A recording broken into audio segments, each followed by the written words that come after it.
안녕하세요. 한나TV 한나쌤입니다. 자, 오늘은 이어서 후삼국의 성립 진도를 나갈 건데요. 자, 여러분 모두 신과 함께 이주패스 고급 교재 83페이지 펴시고요. 후삼국 진도 나가보도록 할게요. 후삼국 부분은 그렇게 어렵지 않습니다. 흐름으로 파악하시면 돼요. 그런데 그래도 우리가 이제 중급 부분에서 나오지 않았던 고급 부분에서는 조금 더 자세히 한번 설명을 해보도록 할게요. 자, 83페이지 후삼국의 성립 15강이네요.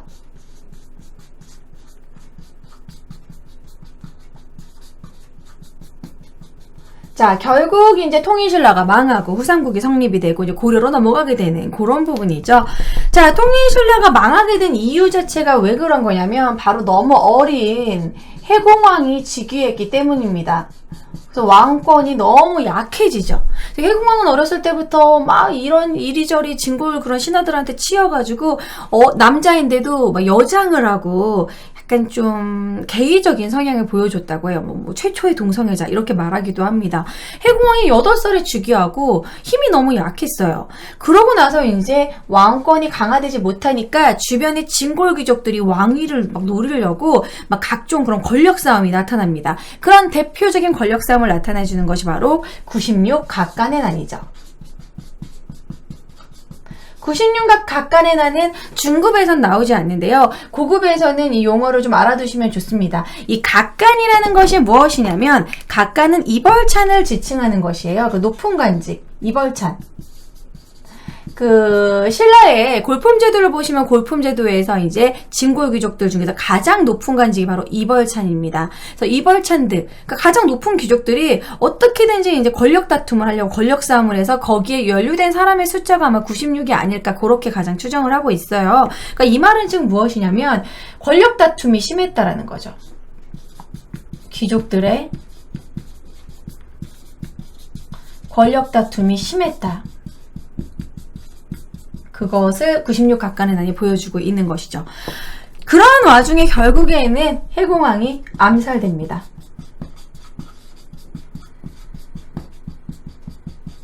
해공왕이 암살되고 김지정에 의해서 자, 해공왕이 암살됐어요. 이제 왕이 없습니다. 그러면 이제 왕이 누가 됩니까?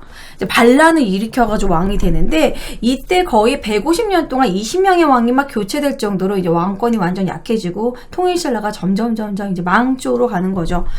자, 그 다음에는 이제 왕이 누가 됩니까? 선덕왕이 되는데 어쨌든 해공왕이 암살되고 나서는 왕위 다툼이 엄청나게 심해진다라는 거.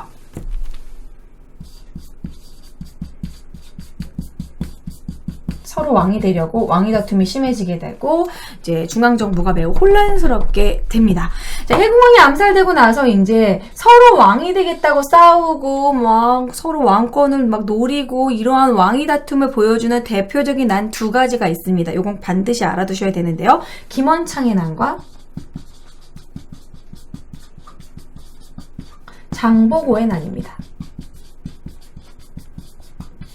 김원창 같은 경우 모두 다 헌덕왕 때 일어난 일인데 김원창 같은 경우에는 아버지 김주원이 왕이 되지 않았다 해가지고 반란을 일으킨 거예요. 그래서 아버지가 왕이 되지 않아서 아버지 왕위 계승 문제 이렇게 심플하게 쓰고 장보고 같은 경우에는 이제 장보고가 막 해상 세력으로 엄청 권력을 키웠잖아요. 자기의 딸을 왕비로 만들려고 하겠습니다. 그러니까 자기가 이제 왕의 그 장인어른이 되고 싶었던 거죠. 그런데 그 왕비를 지키지 못했어요. 거기서 이제 밀려나게 되면서 그것 때문에 반란을 일으키게 된 건데, 뭐, 결혼 문제로 반란을 일으켰다? 이런 식으로 아시면 될 것 같아요. 그래서 김원창, 장보고의 난 이런 대표적인 왕위 다툼, 그건 중앙정부가 막 흔들리게 되는 대표적인 사건이 일어나게 되고 점점점 이제 통일신라는 망해가는 거죠. 망해가는 와중에도 귀족들은 정신 못 차리고 포석정에 이렇게 술 뛰어가지고 맨날 술 게임하고 안압지에서 배 뛰어가지고 놀고 사치와 향락에 빠져 있는 거죠. 귀족들의 사치와 향락 그리고 진성여왕 때 사치가 심했던 왕으로 유명하죠. 여왕으로 진성여왕의 사치. 그러면서 귀족들은 계속 사치를 일으키고 중앙에서는 이제 왕들이 막 사치를 부리고 이거를 다 어디서 걷느냐? 진성여왕 때 농민들에게 세금을 더 거두라고 또 조세 독촉을 합니다. 농민 조세 부과를 또 높였어요. 세금 독촉을 했어. 그러니까 농민들이 이때도 흉년까지 일어나고 이제 더 이상 못 참겠다. 먹을 것도 없는데 세금을 더 내라니 이제 폭발하게 되죠. 자, 그 폭발하게 된 게 바로 원종과 애노의 난. 원종과 애노의 난은 외우기 쉬워요. 원통한 종들과 슬퍼하는 노비들의 난입니다. 그러니까 농민봉기예요. 원통한 종과 슬퍼하는 노비의 난. 원종과 애노의 난. 그래서 이제 신라 말에 진성여왕 때 농민봉기가 일어나고 이제 막 불만이 나타나는 거예요. 이제 사회 비판. 이제 신라는 망했다. 새로운 사회를 만들어야 된다. 이런 것들이 나타나는데 새로운 세력들 바로 육두품과 호족들이 새로운 세력을 만들려는 세력으로 나타나는 거죠. 육두품들은 똑똑해, 브레인이야. 하지만 높은 관직에 오르지 못하는 골품제의 그러한 문제 때문에 불만이 많았던 세력이죠. 육두품 같은 경우에는 이런 사회의 모순들, 골품제의 모순을 비판하면서 성장을 했습니다. 대표적으로 최치원을 들 수 있겠죠? 최치원 같은 경우에는 당의 빈곤까지도 합격하고 엄청 똑똑한 사람인데 진성여왕한테 시모 10조도 건의하고 정말 일벌차까지 올라갈 수 있는 높은 사람인데도 불구하고 높은 관직에 오르지 못하고 채용되지 못했단 말이에요. 그래서 불만이 많아서 이제 속세에 막 가가지고 이제 살고 이랬었는데 그런 불만이 있는 그런 육두품 세력이 브레인이 된 거고 호족 같은 경우에는 자체적인 세력을 가지고 있는 장군, 성주 이런 지방 세력이라고 할 수 있습니다. 자, 호족은 일종의 지방 세력이고 뭐 흔히 뭐라고 얘기할 수 있냐면 그 지역의 성을 가지고 있는 성주, 장군이라고 지칭을 하면서 군사력도 가지고 있었어요. 개인 군사력도 보유하고 있는 그러니까 정말 나라를 세울 수 있는 그런 기반이 있는 그런 호족들. 그래서 이 호족들이 결국 고려 건국을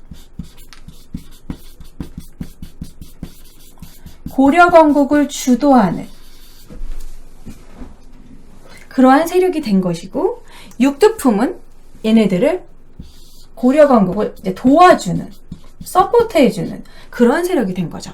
여기다가 플러스 두 개 더 얘기한다면 얘네들이 여기다가 플러스 어떤 종교가 이제 들어가냐면 선종과 풍수지리설이 여기에 들어갑니다. 선종 같은 경우에는 아까도 전에도 말했지만 누구든지 깨달음을 얻으면 부처가 될 수 있다 이퀄 누구든지 왕이 될 수 있다라는 새로운 나라를 세우기 위한 명분을 제시해 줍니다. 선종을 이제 호족들이 이제 이렇게 후원을 해줬고 풍수지리설 새로운 땅에서 지금 경주의 기력은 쇠했고 이제 통일신라 망할 것이니까 새로운 터에서 새로운 나라를 세우자 이런 식의 풍수지리설까지 이렇게 해서 육두품 호족 선종과 풍수지리설이 이렇게 크로스 만나서 이제 고려를 건국하게 되는 거죠. 자, 근데 고려를 건국을 하는데 고려 건국 전에 이제 후삼국이 형성이 되죠. 이제 통일신라는 망해가고 있는 거예요. 그럼 후백제, 후고구려 나타나겠죠. 자, 처음 나라를 세운 건 이제 후백제입니다. 견훤.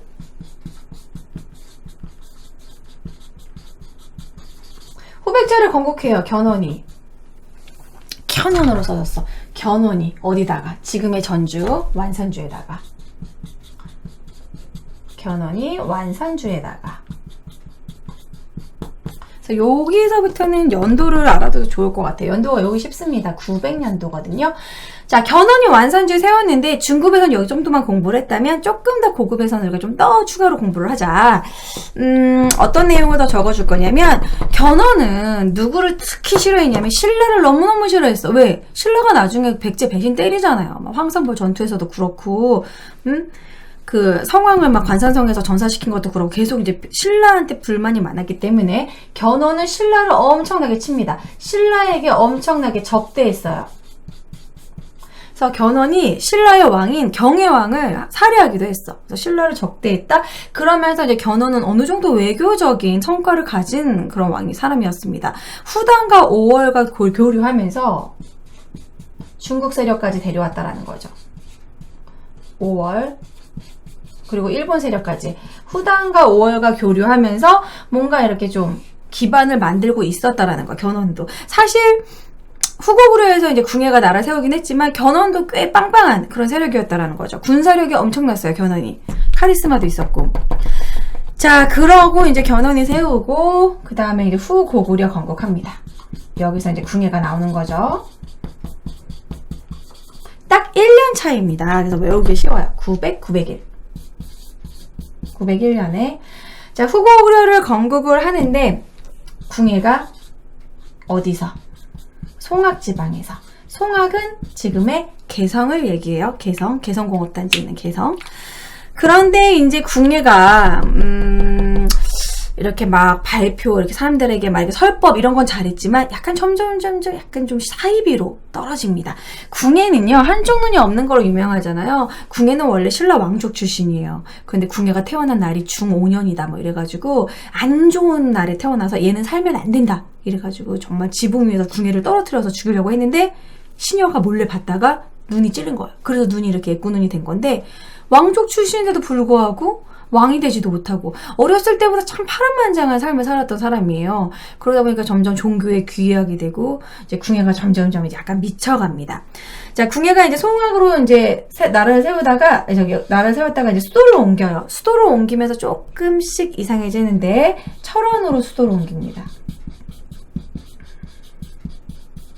철원을 옮기고 국호도 자꾸 바뀌어요. 그래서 국호도 처음에 이제 마진으로, 국호를 마진으로. 자, 그리고서 또 나중에 태봉으로 또 바꾸고. 그리고 연호도 막 썼어요, 궁예는. 연호도 연호는 외울 필요는 없는데, 수덕만세 뭐 이런 거 있었고, 뭐 무태 뭐 이런 식의 쓰긴 했는데, 국호를 마진해서 태봉으로 바꿨다 정도만 알아두시면 좋을 것 같아요. 이러면서 수도를 자꾸 옮기면서 궁예는 관심법을 막 해가지고, 눈빛만 봐도 알 수가 있느니라, 막 이러고, 짐은 미륵이니라, 막 이러고, 되게 좀, 전제정치라고 해야 되나? 그러니까 이런 대표적인 일화가 있죠. 궁예가 열심히 막 설법을 주로 이제 막 자기가 미륵이라고 하면서 설법을, 그러니까 요즘으로 치면은 이제 말씀 시간, 목사님이 말씀하는 그런 설법 시간에 이제 어떤 장수가 이제 말에서 실수로 떨어졌어요. 그래서 여자들이 막 웃기니까 원래 누가 넘어지거나 떨어지거나 웃기잖아요. 꿀잼에서 막 웃었는데 웃어? 웃음소리 누구야? 누가 웃었어? 내가 지금 설법을 하는데. 그래서 철퇴로 막 때려 죽이고. 그래서 너무 가혹한 전제정치를 해서 궁예가 점점점 인기가 떨어지고, 그리고 사람들이 신기하게도 궁예의 관심법을 믿었어요. 난 궁예의 관심법이 무섭다고. 내 마음을 다 읽고 있는 것 같다고. 그래서 궁예를 좀 없애야겠다. 그래서 밀어내야겠다. 이러한 이제 계획을 짜게 되죠. 그래서 궁예는 너무 가혹한 전제정치가 심했다라는 거. 관심법. 자, 그래서 궁예는 결국엔 쫓겨납니다. 왕건에 의해서 쫓겨나죠. 그래서 막 민가에 가가지고 쌀밥을 훔쳐먹다가 이렇게 맞아 죽었다라는 설도 있고, 정말 미륵이 됐다. 갑자기 호련이 사라졌다. 막 이런 얘가 있는데, 맞아 죽었다는 설이 아무래도 유력하겠죠. 그래서 결국 궁예가 너무 전제정치를 하고 이러니까 점점 미쳐가니 궁예를 쫓아내죠. 궁예 축출. 왕건을 추대하고, 그래서 이제 진짜로 고려를 세우게 되는 것입니다. 그래서 고려는 언제 세워지게 되면은 918년에. 그래서 이런 식으로 흐름을 파악하시면 될 것 같고요. 오늘 배운 내용은 이게 전체적으로 이렇게 어렵진 않은 내용이에요. 이제 후삼국의 성립이 이제 통일신라 말기에 어린 8살의 해공왕이 즉위하면서 점점 통일신라 왕권이 약해지고, 마침 고귀족들의 권력 다툼이 나타나는 이런 96 각간의 난이 나타나고, 해공왕이 죽고 나서는 김원창이나 장보고의 난이 이렇게 좀 눈여겨 받으시고, 그리고 이제 진성여왕은 계속 사치스럽고 농민을 막 수탈하고 이러니까 원종과 애노의 난이 일어나고, 망조다. 이제 송일신라가 망하고 새로운 세력을 세우기 위한, 요게 중요합니다. 육두품, 호조, 선종과 풍수지리설이 만나서 결국 후백제를 건국하고 후고구려를 건국하고, 그리고 이제 궁예가 점점 미쳐가니까 쫓아내고, 그러면서 왕건이 추대되면서 태조 왕건으로 고려로 넘어가게 된 것이다. 그래서 이거는 전체적 흐름으로 파악하시면 될 것 같고요. 지도만 한번 보고 갑시다. 후삼국 시대에 어떤 식의 형세가 나타나느냐. 자, 발해, 후고구려, 후백제, 신라. 그래서 다음 시간에 이제 신라가 투항하고 후백제 멸망하고 발해 유민들까지 흡수해서 진정한 고려가 이제 진정한 후삼국 통일을 하게 되는 고려의 건국 부분을 이제 다음 시간에 설명해 보도록 할게요. 자, 아무튼 심플합니다. 오늘 내용은 전체적인 흐름으로 좀 파악해서 열공하시고요. 여러분 좋아요와 구독도 부탁드립니다. 자, 다음 시간에 만날게요. 안녕.